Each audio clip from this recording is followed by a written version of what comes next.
Hello friends, welcome to the new episode of my channel. আমি অরিত্র। এখন এই ভিডিওর মধ্যে আমরা দুটো সিনেমা নিয়ে কথা বলবো, একটা কোরিয়ান সিনেমা আর একটা হচ্ছে মালায়ালাম ছবি। তো মালায়ালাম ছবিটা চলে এসেছে ডিজনি প্লাস হটস্টারে। পৃথ্বীরাজ সুকুমারন এবং বাসিল জোসেফ, যিনি ডিরেক্টর নিজে মিন্নাল মুরলি বানিয়েছিলেন, তিনি এখানে অভিনয় করেছেন। এবং এই ছবিটা ডিরেক্টর হচ্ছে বিপিন দাস, যিনি এর আগে জয় জয় জয় হে বলে একটা ডার্ক কমেডি ছবি বানিয়েছিলেন, তার আগে অন্তাক্ষরী বলে একটা থ্রিলার বানিয়েছিলেন যেটা সোনি লিভে এসেছিল। এরকম মাল্টিপল কাজ করছেন। এটা আর কি বেসিক্যালি একটা ফ্যামিলি ড্রামা কমেডি ছবি আর কি। গুরুভায়ুর আম্বালা নাডিয়াল বলে, মানে in front of Guruvayur temple, মানে এটা এই নামটার মানে হচ্ছে। এখানে বেসিক্যালি একদম গল্পটা সিম্পল, যে একটা ছেলে আছে বাসিল জোসেফের যে ক্যারেক্টারটা, সে তার একটা এক্স গার্লফ্রেন্ড ছিল, তার সাথে ব্রেকআপ হয়ে গেছিল, বিয়ে হয়নি। তারপর থেকে ও ওই মেয়েটাকে মানে ভুলতে পারেনি, ফ্রাস্ট্রেশনে ভুগছে, একটা দুঃখের মধ্যে রয়েছে। এবার ও আরেকটা মেয়ের সাথে ওর বিয়ের কথাবার্তা চলছে, এবং তার যে দাদা সেটা হচ্ছে পৃথ্বীরাজ সুকুমারন। সে কিন্তু তার এই শালা ভগ্নিপতির সম্পর্কটা খুবই ভালো, মানে শালা ভগ্নিপতিকে প্রচন্ড মোটিভেট করে, তাকে বলে যে না না সব ভুলে যাও, ওই মেয়েটাকে এ কর। এবার তারপরে একটা টুইস্ট আসে, ঠিক আছে। এবং এই যে ভগ্নি মানে শালা, যেটা হচ্ছে পৃথ্বীরাজ সুকুমারন প্লে করছে, তার নিজের ওয়াইফের সাথে একটু সমস্যা আছে। তো এই বিয়েটার পারপাসের জন্য সে নিজের ওয়াইফকে আবার ফেরত নিয়ে আসে, এবং তারপরে এই টুইস্টটা আসে। এবং সেই টুইস্টটা আসার পর থেকে কমেডি অফ এরার্স আমরা দেখতে পাই বিভিন্ন রকম ভাবে। এবং ক্লাইম্যাক্সের দিকে গিয়ে সত্যি বলছি দারুণ মজা লাগবে। অ্যাকচুয়ালি গোটা ছবিটা জুড়ে যা কমেডি রয়েছে, আপনি থ্রু আউট এনজয় করবেন, দারুণ লাগবে। আর হিন্দি ডাবিং যেটা করা হয়েছে ডিজনি প্লাস হটস্টারে, দেখবেন ডাবিং অনেক সময় খারাপ হয়, বাট এখানে কিন্তু ডাবিং এর মধ্যেও কিন্তু যথেষ্ট ভালোভাবে কমেডিটা ওয়ার্ক করছে। এবং আরো একটা জিনিস যেটা তারা রেখেছে খুব সুন্দর করে, যোগী বাবুকে নিয়ে এসছে, মানে যোগী বাবু তো তামিল একটা, এটা মালায়ালাম ছবি, তাকে নিয়ে এসছে। সেখানে অনিরুদ্ধের একটা জোক দিয়েছে, এরকম করে খুব সুন্দর করে। এবং ওই পপ কালচার রেফারেন্সের প্রচুর জোকস আছে, মানে মেমোটি, মোহনলাল সবাইকে নিয়ে রয়েছে। আর মানে কোনো একটা জিনিসকে, কোনো একটা প্লট পয়েন্টকে যদি ফার্স্ট হাফে ব্যবহার করেছে, সেটাকে পরে গিয়ে আবার ক্লোজারও দিয়েছে। সেই জিনিসপত্রগুলো খুব সুন্দর আছে, এবং টুইস্ট অ্যান্ড টার্নসও আছে মাঝে মাঝে। না মানে ওরা একটা টেকনিক ইউজ করেছে ডিরেক্টর এখানে। ধরুন একটা ক্যারেক্টার, মানে বাসিল জোসেফের ক্যারেক্টারটা একটা মেয়েকে কিছু কনফেস করছে, প্যারালালি ইন্টারকাটে আমরা দেখতে পাচ্ছি আরেকটা ক্যারেক্টারও আরেকটা কিছু কনফেস করছে। এরকম ভাবে স্টাইলাইজেশন আছে কিন্তু, মানে ফ্যামিলি ড্রামা হলেও এটা অ্যাকশন ওরিয়েন্টেড ছবি নয়। লাস্টে একদম পৃথ্বীরাজ সুকুমারন যেহেতু একটা হিরো, তাকে একটা ক্লাইম্যাক্সের দিকে একটা ছোট্ট অ্যাকশন দিয়েছে, বাকি কিন্তু কোথাও কিছু মারামারি ইত্যাদি কিছু নেই।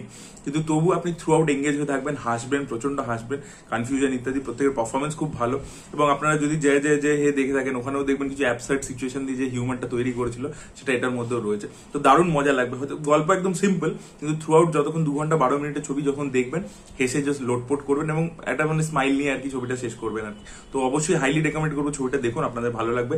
মালায়ালাম ইন্ডাস্ট্রির কত রেঞ্জ দেখুন, নানান রকমের কন্টেন্ট, মানে একটা আবেশামও হচ্ছে, একটা ব্রহ্মযুগমও হচ্ছে, একটা প্রেমালু হচ্ছে, আবার এই ধরনের ফ্যামিলি ড্রামাও তারা কি সুন্দর করে এক্সিকিউট করছে।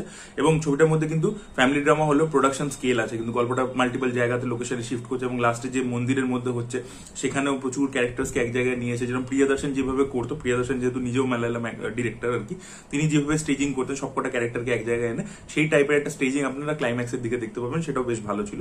তো ওভারঅল মিলিয়ে ছবিটা বেশ ভালো একটা ছবি হচ্ছে। আপনারা চাইলে চেক আউট করতে পারেন। আর যারা দেখে ফেলেছেন তাদের বক্তব্য অবশ্যই কমেন্ট সেকশনে জানাবেন। এবার আমরা যে কোরিয়ান ছবিটা নিয়ে কথা বলবো, সেই ছবিটার নাম হচ্ছে রিমেম্বার বলে, 2022-এর ছবি। এটা অ্যামাজন প্রাইমে হিন্দি ডাবিং এ পেয়ে যাবেন। হিন্দি ডাবিংটাও বেশ ভালো।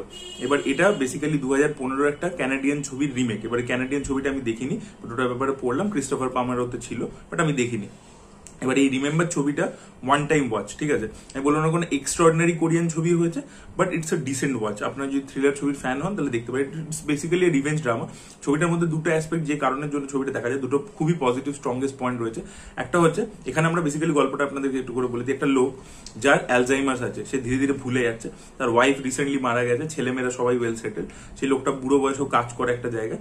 এবার হঠাৎ করে আমরা দেখতে পাচ্ছি যে সে টিম আপ করছে একটা ইয়াং ছেলের সাথে, যে ওই রেস্টুরেন্টেই কাজ করে, দুজনের টিম আপ করছে। এবং এই বুড়ো লোকটা কয়েকটা লোক, আরো 5 জন লোককে মারতে চায়, ঠিক আছে। তাদের আঙুলে এরকম ট্যাটু করিয়ে রেখেছে নামগুলোকে, এবং একজন একজন করে সে মারছে, সে রিভেঞ্জ নিচ্ছে। এবার কেন রিভেঞ্জ নিচ্ছে, সেখানে আর কি কোরিয়ার ইতিহাস লুকিয়ে রয়েছে। কোরিয়ার উপর জাপানের যে টর্চার ছিল, সেই ইতিহাসটা এখানে লুকিয়ে রয়েছে। সেই ব্যাকড্রপটা, সেই পলিটিক্যাল ব্যাকড্রপটা উঠে আসে গল্পের মধ্যে। তো ছবিটার মধ্যে ইমোশনস খুব ভালো রয়েছে। এই যে একটা বুড়ো লোকের সাথে এই যে ইয়াং ছেলেটার সাথে টিম আপ করেছে, ও প্রথমে ব্যাপারটা জানেই না, তো ওর সাথে যে বন্ডিংটা দেখিয়েছে সেটা খুব ভালো। এই যে ব্যাক স্টোরিটা, যে কেন এগুলো করছে, দেশের পলিটিক্স, কোরিয়ান পলিটিক্স জাপানের সাথে, সেই ব্যাপারগুলো, সেই মানে তখন কোরিয়ান লোকেদের উপর কিভাবে অত্যাচার হয়েছে, সেই বিষয়বস্তুগুলো খুব সুন্দর করে দেখিয়েছে। এবং ছবিটা শেষের দিকটাও প্রচন্ড ইমোশনাল। তো ইমোশনস গুলো ছবির খুবই স্ট্রংগেস্ট হাইলাইট, সেটা খুব ভালো ওয়ার্ক করে। আরেকটা জিনিস হচ্ছে কি, যেহেতু রিভেঞ্জ ড্রামার পুরো টেমপ্লেটটাকে ফলো করে পর পর একটা লোককে মারছে, ওইদিকে একটা পুলিশের ক্যারেক্টারও আছে যে এই বুড়োটাকে ধরবার চেষ্টা করছে, তাই জন্য কখনো আপনি বোর হবে না, মানে ইন্টারেস্টিং আর কি, এঙ্গেজিং স্ক্রিন প্লে আর কি প্রথম থেকে শেষ অব্দি।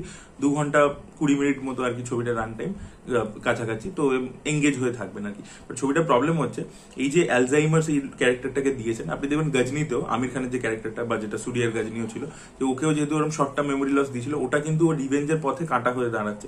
ওটা একটা চ্যালেঞ্জ আর কি, যেটা প্রোটাগনিস্টকে দিয়ে দিয়েছে, সেটার জন্য প্রোটাগনিস্ট সহজে বদলাটা নিতে পারছে না, ভুলে যাচ্ছে। লাস্টে ক্লাইম্যাক্সেও দেখবেন ও ভুলে যাচ্ছে গজনীকে মারবার সময়। তো সেইটা আর কি একটা মজা দেয়, ঠিক আছে, যে একটা মানে চ্যালেঞ্জ দিয়ে দিলেন আপনি, বা যেটা কাবিলে ধরুন ঋত্বিককে অন্ধ বানিয়ে দিয়েছিল। এবার এখানে অ্যালজাইমার্স দিয়েছে বুড়ো লোকটাকে, কিন্তু অ্যালজাইমার্সটাকে না তার মানে রিভেঞ্জ নেওয়ার পথে সেটা কখনোই বাধা হয়ে দাঁড়াচ্ছে না। কখনো সেটা আপনি ফিল করবেন না যে ওইটাকে ব্যবহার করে ও নিজেকে কিছু টুইস্ট অ্যান্ড টার্নস দিচ্ছে বা কিছু ওই মানে ওই প্লট পয়েন্টটাকে ব্যবহারই করেনি না, ওটাকে অবস্ট্রাকশন হিসেবে বা না কি ও ওটাকে ওই অবস্ট্রাকশনটাকে নিজের অ্যাডভান্টেজে ইউজ করবে, সেটা কোনোটাই করেনি।